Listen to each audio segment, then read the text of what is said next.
चला नाश्त्यासाठी मस्त आपण सँडविच बनवूया। हे ब्राऊन ब्रेड घेतलेले आहे मी आणि थोडेसे इथे घेतलेले आहे मशरूम। तर हळद हिंग टाकून मी थोडेसे त्याला परतवून घेतलेले तेलामध्ये।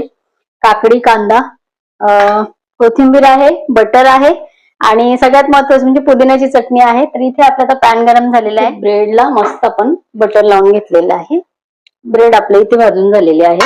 आपल्याला इथे पुदिन्याची चटणी लावून घ्यायची आहे। पुदिन्याची चटणीची रेसिपी माझ्या चॅनलवरती आहे, जरूर बघा। सर्व बाजूने आपल्याला यामध्ये सर्व आहे। थोडीशी आपल्याला मशरूम घ्यायचे आहे, जे आपण हळदीमध्ये थोडीशी आपण फ्राय करून घेतलेली आहे, ते घ्यायचे आहे।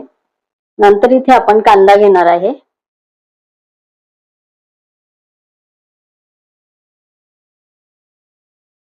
काकडी, टोमॅटो तुम्ही आवडीप्रमाणे हे घालू शकता। सँडविच आपले खाण्यासाठी तयार आहेत।